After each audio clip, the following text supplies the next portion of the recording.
Malayalam cinema has yet again delivered a unique and innovative film. If you've grown up watching wrestling on TV, have tried those finishing moves with your siblings and friends, then grab them and go to the theatre to witness and live your childhood fantasy on the big screen. I am that person and I was enjoy watching this stylish wrestling film. It has all the vibes. But there is more than that. It's not just style but also substance. And in that pursuit, the film does make some questionable choices. So I'm Nona Prince, and in this video, let's break down Chatha Pacha, a Malayalam language action comedy film based on WWE, directed by Adhvaith Nayar. Now, this was supposed to be a pan-India release in different languages, and they tied up with big banners across the country. But I don't see the dubbed versions anywhere. Maybe they are waiting for the word of mouth for Malayalam version to spread and then put out the dubbed versions out. But watching a Malayalam film start with the Dharma logo with that music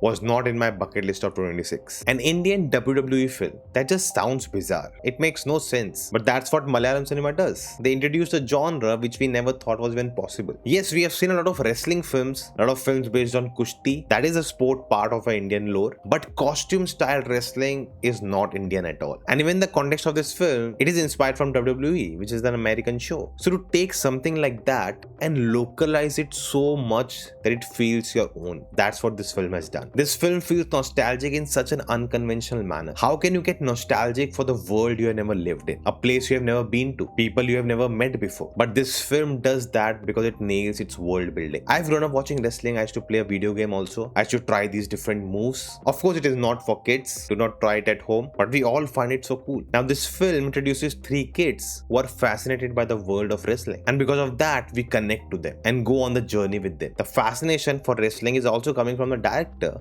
And that's why he infuses the storytelling of the film in that style itself. Just like WWE, even the storytelling of this film is very theatrical. It's very dramatic. It is over the top and it's also cheesy at moments. You see the way the film is shot, the way it's captured, the colors popping out, the cool slow motion sequences, the banger music complementing all of it. It's full of glam and glitter. And they add that pumping energy through the editing. And they create this entertaining setting in a local town in Kochi. We all know WWE is fake, right?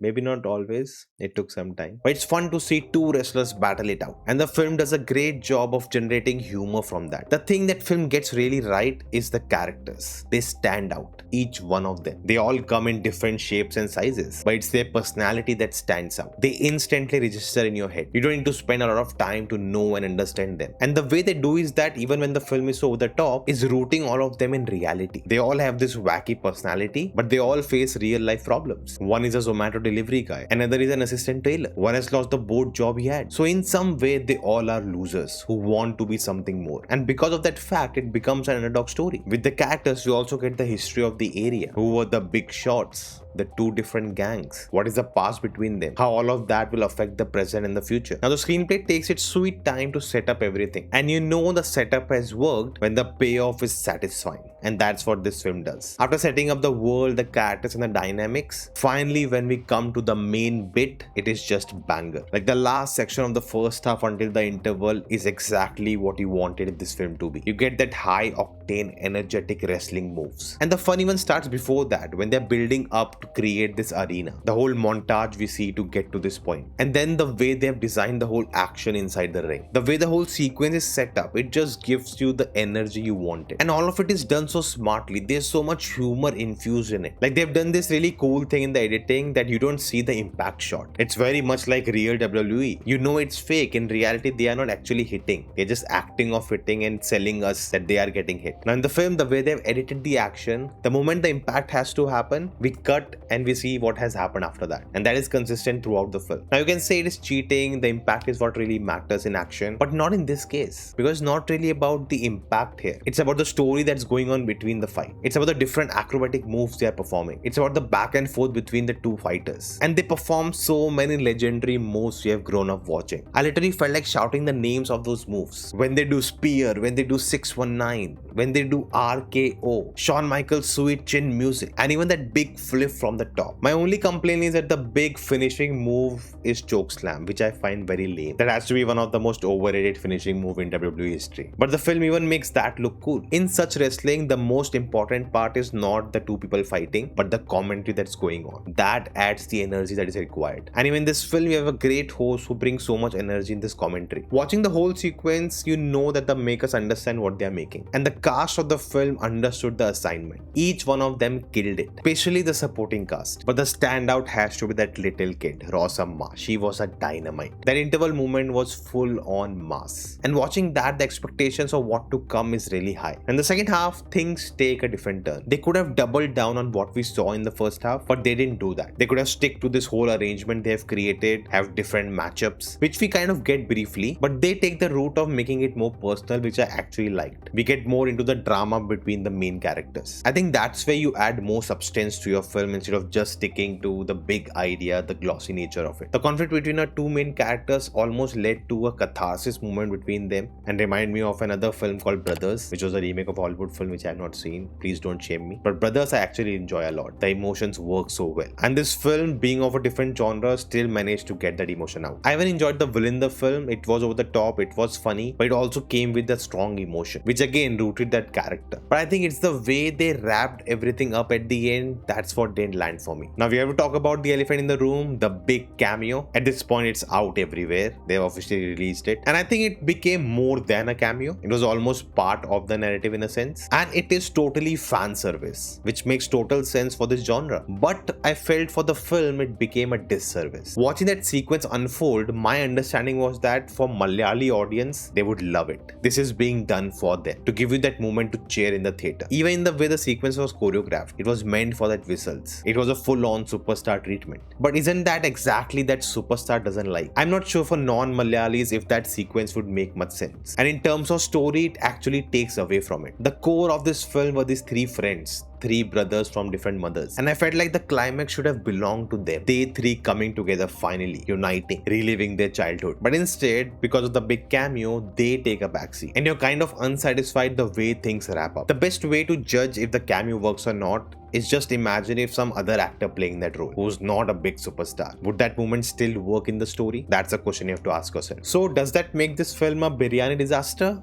Actually no, because what they did is actually in the convention of the genre they're going for. It's not that out of nowhere something has come and ruined it. They actually set up that character way before the start, and the character's presence is felt through the film. But I think the issue was that the big cameo took the agency from our main characters. See, the conflict here is that even after all this, you still enjoy the film. It doesn't take away from that. It is still entertaining, it is still joyous to watch. It's just that you're not completely satisfied. Now I would say the humor did get lost in translation at many moments in the film, because the crowd around me was laughing out loud and I didn't get it why. And also the film has a spontaneous energy. There are multiple characters talking at a moment, and maybe they are, using some slang or saying something which when translated doesn't make sense, but when you know the language, it is quite hilarious. So Chatha Pacha, with all its hits and misses, still managed to be a great outing, and what a start to the year. But there's lots more to come, and in this video I talked about the most hype films of 2026 yet to come out. If you haven't seen, definitely check it out. Do let me know your thoughts about the film in the comments below, and I will see you next time.